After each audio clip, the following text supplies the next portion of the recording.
Hello, everyone. I'm Angela Rosa DiDonato. And I'm Marian Leary. And you're listening to Amplify Nursing, a Penn nursing podcast supported by the Pinola Fund for Innovation in Nursing. Amplify Nursing features nurses who are leading the way in science, policy, and innovation. Our guests defy stereotypes, define practice, and disrupt convention. We highlight the breadth and depth of nursing influence on society by amplifying nurses who are pushing boundaries and breaking down barriers to build a new paradigm. I would say be curious. I think that's the main magic power of these new emerging technologies. Today on Amplify Nursing, we talk with Rachael Acker, computer scientist, design strategist, and founder of Health Hero. Rachael shares how her background in technology and user experience led her to healthcare innovation alongside nurses. She highlights the use of systems and futures thinking to design solutions with long-term impact and explains prompt engineering as the art of asking purposeful, context-rich questions to generative AI.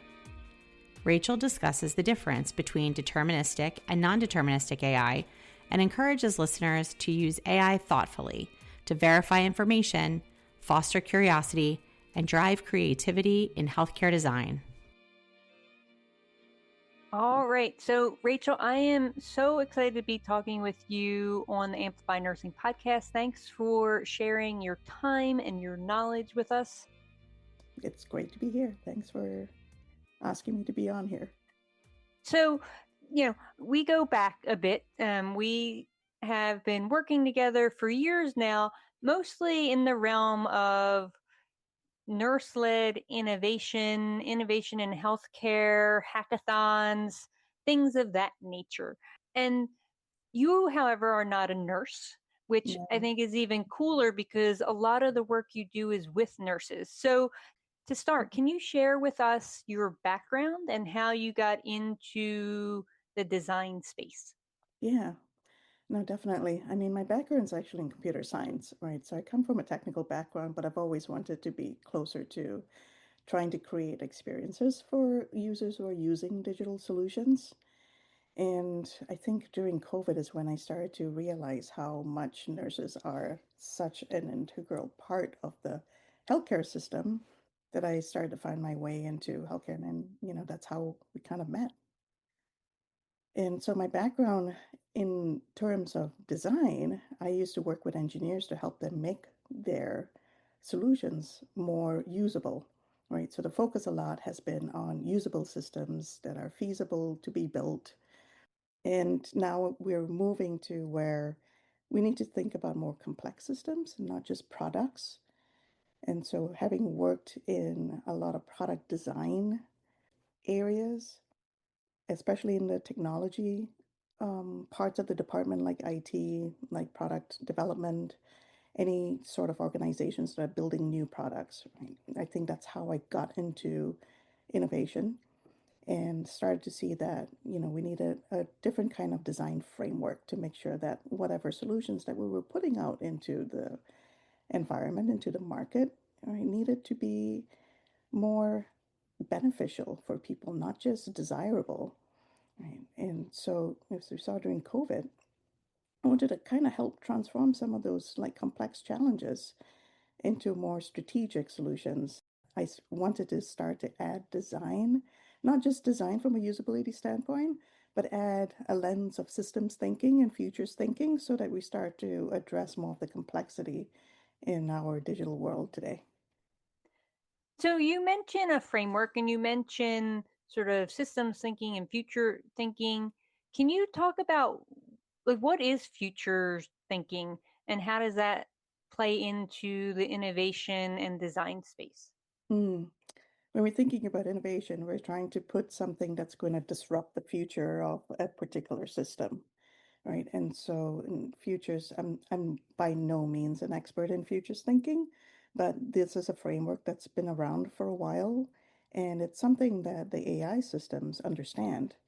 And by fine-tuning the AI system to say, hey, I need you to try to simulate this particular solution and use systems thinking and futures thinking as a way to articulate the unintended consequences and try to find future scenarios of what would be most ideal for a particular target audience, it helps to then see what risks that you might need to mitigate that you might not be thinking about.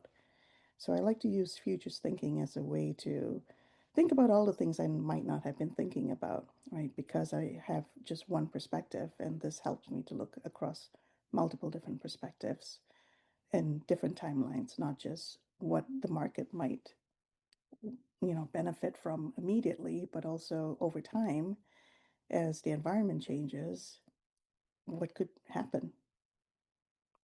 Yeah, it's really interesting. The futures thinking framework or concept and how you are integrating it into the work that you're doing now. And you mentioned AI. So I'd love for you to talk about how Mm. you've shifted your computer science design, product design background into now designing or helping to design for AI, and specifically prompt engineering and what that is and how that works.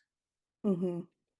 So I think the prompt engineering became very popular once ChatGPT created this new experience that made it very consumer friendly. All you had to do was have a conversation with the machine, right? And you would get answers. So this actually was something, ELIZA was a machine back in the 50s, I believe, that was built out at MIT. And they created a sort of interaction. It's almost like a Socratic dialogue that you would have, and all you had to do was ask why to continue that dialogue. And it was a very simple rule, and that conversation rule is kind of the basis of why ChatGPT was so popular because it was just predicting the next sentence. And now, with additional new models, especially in ChatGPT 5 now, it has a lot more information and subject matter expertise about everything. And so that means you can ask it more detailed questions and not just, plan my next holiday and more about, what does the future of healthcare look like for this particular community? And when we talk about prompt engineering, that's just one type of way of interacting with this new emerging technology. And I think conversations are kind of the starting point of this type of interaction. And I think once we get past this conversation, sort of like prompt engineering basis, there will be more, how would I say, like richer experiences that people will be able to react to interact with. So think web pages, right? In the early internet, it was mostly here's all of the links that you can click on to get to all of these different web pages, right? It was more like portal designs of listing tons of links. So what we're seeing with prompt engineering is kind of very similar, where you have all you do right now is just have conversations. And they're just conversation threads. There's no continuity necessarily unless you run out of context window. And so I think what that means is like there's an opportunity for designers, and I don't mean just like designers in the pure sense of those who went to design school, but anyone who's designing new systems, new solutions to be able to say, hey, now here's the kind of solution that I want to be able to accomplish and help me make that real, help me realize that. So when you're thinking about prompt engineering, it's not so much a tool that you're learning how to use, but thinking about how you question the machine about what results you would want to get, what you want to achieve with the solution that you're trying to create. When I think about prompt engineering from what I know, I'm thinking it's a more structured, specific way of asking these generative AI platforms a question. Is that correct? Yeah, maybe just to simplify it, maybe it's really about asking smart questions, right? So the better context you give it, the better the responses you'll get, and thinking about prompts as purpose and goal. So, what is your goal? You're telling the machine what your goal is and what your purpose is, rather than giving it keywords to go find the information for you to consume. Right. So, it's less about search and browse and more about critical thinking and to build intelligence. So, things like, how might we, what if type questions to explore possibilities and then refine those prompts to kind of test your assumptions, get more focused, right, and get more ethical or user-centered answers. So it's almost a new design language. And so this is a skill set that, yes, could empower nurses, within the healthcare teams to be able to say, hey, this is the situation I'm in. These are the kinds of constraints I'm facing right now. Help me think through this. Help me understand what potential solutions might be. And so you're thinking of prompt engineering really as an assistant to help you address more complex problems or try to disambiguate the situation that you might be in. Right. And then so in this case, from a nurse's perspective, I see it as like this is the magic that, I would like them to realize, like, oh, I can use this to amplify my voice in a healthcare design, right? Which in turn then builds their confidence as innovators. I love this so much because one of our previous episodes, we were talking to one of our guests about how we need more nurses to feel comfortable and confident in the AI space so that they can learn what they need to learn and then go into the healthcare setting and lead in these AI healthcare spaces. Mm-hmm. And this conversation, like, I think, and you can tell me if I'm wrong, that being proficient in prompt engineering is probably, like you said, a good skill to have for nurses who want to be leading in these spaces. How would a nurse become proficient in prompt engineering? Or is it really just as simple as you said, critical thinking and just thinking through the questions you want to ask in a clear, concise way? Yeah, and it doesn't matter if it's clear and concise. Actually, the LLM will help you create a more concise way of explaining it. I think it's thinking about the question and not trying to answer it yourself, and just like how you would try to collaborate with a colleague on a problem that you're having, instead of talking to that person, now you're talking to this machine. And there's prompt engineering in terms of the kinds of questions and how you would frame the questions that you would ask the machine, but it's also, contextualizing, like telling the machine, this is who I am, this is the kind of situations I'm in, this is the types of answers I'm looking for. And the more you can tell the machine more of the context and what you're looking for, the format even of the type of responses you want it to give you, then the better. So the prompt engineering part of it is understanding, yes, this is the context I need to give you, and this is how I give you the right context. So yes, there is some baseline understanding of how you frame that.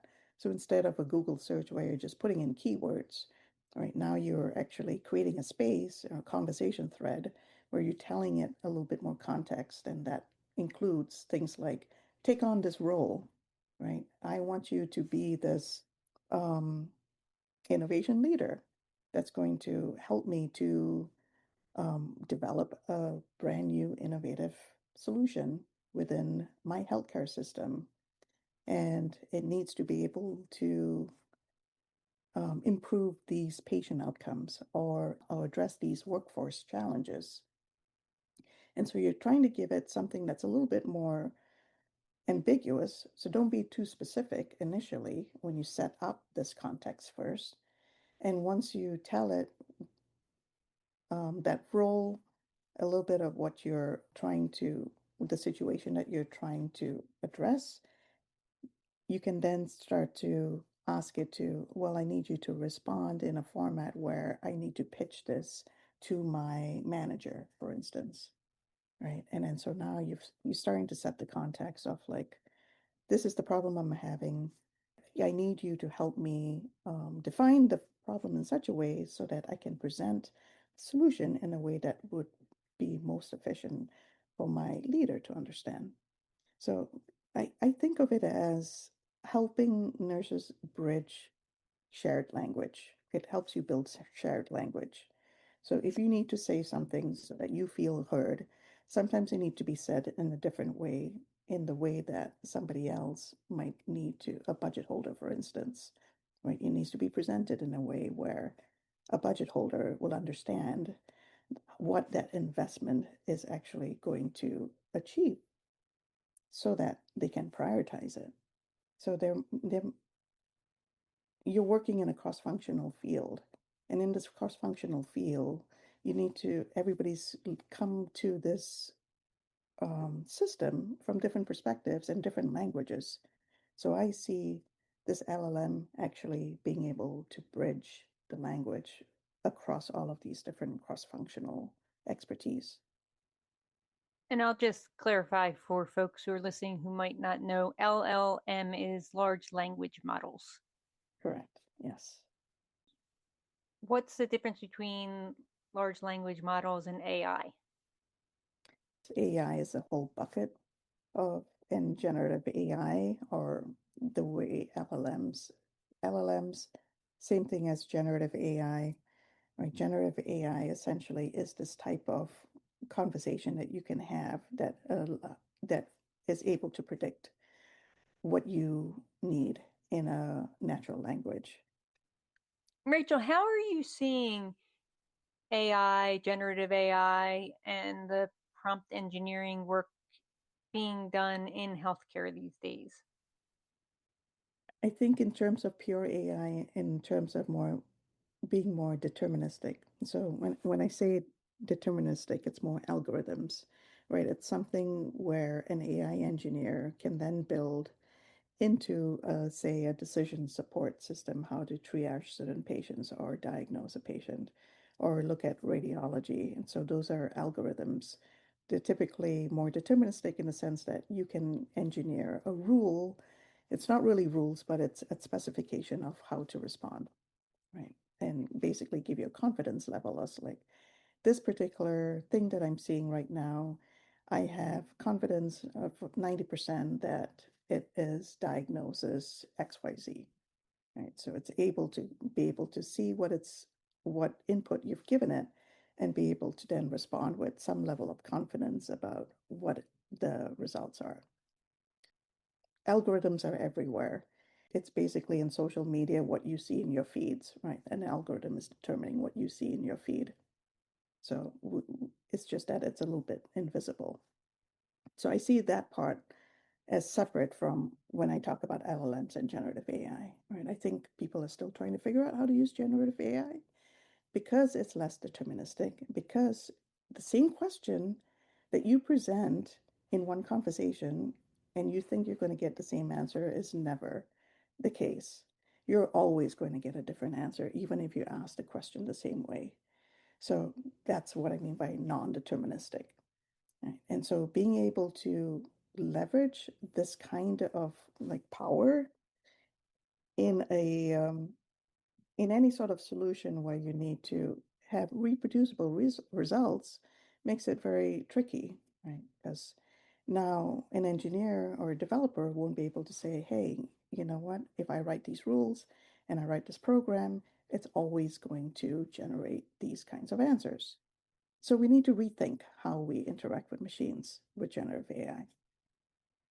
You mentioned confidence, and we know that there is misinformation. They do have hallucinations. So, how do we know when to trust the data that these programs are spitting out and when to question them? Mm-hmm. So I think this is how we think about what's deterministic and non-deterministic, right? A calculator, for instance, is a deterministic machine, right? 2 plus 2 is always going to be 4. That's not the kind of question you would ask a generative AI because it's non-deterministic. So I think we need to think about the types of questions we would want to use with generative AI versus an algorithm. So, think of it as you have different tools, right? In the kitchen, you're going to use a knife to cut something, but if you go into the bathroom, you're using a shower to take a shower. It's a different tool for different purposes. So I think thinking about the reason why hallucinations came up as a problem is because we were trying to answer deterministic questions with a machine that is non-deterministic. Has that gotten better with these new versions, or there's still hallucinations we need to look out for? Because, I think because this is so new to many people, they won't know to not ask it certain Right. types of, Mm-hmm. non-deterministic or deterministic questions. Yeah. So how reliable are these platforms in terms of the data they're now giving us? I think you ask it for evidence, right? Show me the sources of your responses. And so it's the follow-up questions that will help you to, it's always going to want to give you an answer, whether or not it knows it, right? That's part of how it works. And so it's been programmed to basically say, always help the user answer something. And if you ask for sources, it's doing a much better job of being able to pull sources and look across more the corpus of information that's given in the newer models is also a lot more, right? It's more at a PhD level now. So, which means it can understand a little bit deeper about a lot of very deep domain expertise, right? About more domain information than what it used to before. All this basically just means that think of it as what kinds of questions you would ask a professor, a physics professor, for instance, and ask them to explain a certain concept that you might have heard. So it's not about trying to get an answer to a very specific question. It's more about learning and understanding a domain that you might not know or that you really want to learn more about, but don't have the time to really learn all of intricate details.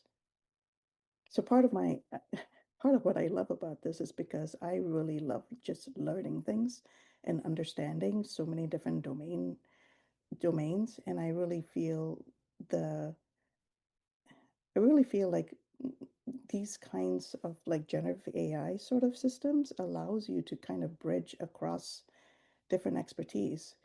So you're not necessarily just being an expert in one area, you're learning to see the connections across multiple different industries and domain knowledge so that you can build this collective intelligence. So when we think about hallucinations, I would just reframe that and say it's less about trying to find the accurate answer, but more about trying to find other domain expertise and knowledge in different industries to connect your ideas to. Yeah, I love that. But I will say for those using these platforms to always double check the information and the references that you're getting to make sure that what you're being told is accurate, just in case. Always good practice. Yes. Well, Rachel, thank you so much for talking with us today about the work you're doing in generative AI and prompt engineering. Is there anything else you think we should know about this space and future thinking of the space? I would say be curious. I think that's the main magic power of these new emerging technologies is helping you to be more curious. AI can amplify your voice and present it in different ways so that it can accelerate creativity. Thank you so much for talking with us. Really appreciate it. You're welcome. Well, hello there, Angela. How's it going? Marion, it's going well. How are you? I'm good. I got to interview my friend and colleague, Rachael Acker, who I've known for a really long time, working in the nursing and healthcare innovation space. So it was really cool to listen to her talking about sort of her new trajectory into this world of AI and prompt engineering. Yeah. I listened to the interview and I thought it was really, really interesting to hear an outside perspective. And I think it's so important. One of my favorite things about the interview when she was talking about language. And I mean, it doesn't just go with AI. She was talking specifically about how to generate certain kind of prompts from AI, but she also kind of brought in the example of like when you're talking to people, you have to cater your language to the audience, because if they don't understand what you're doing, you're never going to get anywhere. And I can't tell you, this is like the story of my life. You know what I mean? Please do tell. Yeah. But it's true. And I feel like it's most of us in healthcare, we're very siloed. I mean, you could even go so far as to say nurses who work on different floors have a different kind of language and how they approach things. And if you aren't willing to modify your language to be able to get someone else to understand you and or modify your perspective to learn to understand someone else, you're just getting the wrong answers all the time. Yeah, it's fascinating because, I do a lot of work in human-centered design, and one of the main components of the design thinking process is putting together a problem statement. And it's all about words. Words and, where to place them, what words to use, what do words mean. The process of thinking through word choices is so I love it. I think it's the most fun part of the design thinking process is helping nurses and others understand their choice of words and how it changes the problem, the root cause, and how to address whatever the issue is. It's fascinating. And to that point, like it's the same with what Rachel was talking about in terms of prompt engineering and having to be specific enough that you're getting out of the AI chatbot what you need. And it's the same with the problem statement. You're being specific enough that you're getting a problem that you can then accurately create a solution. So I just find language fascinating, and the English language and words and how it all plays together. She did talk about that and the importance of it. So I think it's totally relevant to this conversation. But the conversation was great, and I really, really appreciated her perspective and, really, I think highlighted the importance of, as we're moving into the future of healthcare, we need to bring in more perspective. Amplify Nursing is hosted by Dr. Angela Rosa DiDonato and Marion Leary and produced by the University of Pennsylvania School of Nursing. Music for the podcast was created by Harper Leary. The podcast is made possible by the Krista and Rich Pinola Fund for Innovation in Nursing. Until next time, keep pushing over, under, around, and through. We want to thank you for listening to the Amplify Nursing podcast and remind you to subscribe to the podcast on iTunes, Google Play, Spotify, iHeartRadio, or wherever you enjoy your podcast listening. And if you can do us a solid, please rate and review us as well. It will go a long way in amplifying our episodes.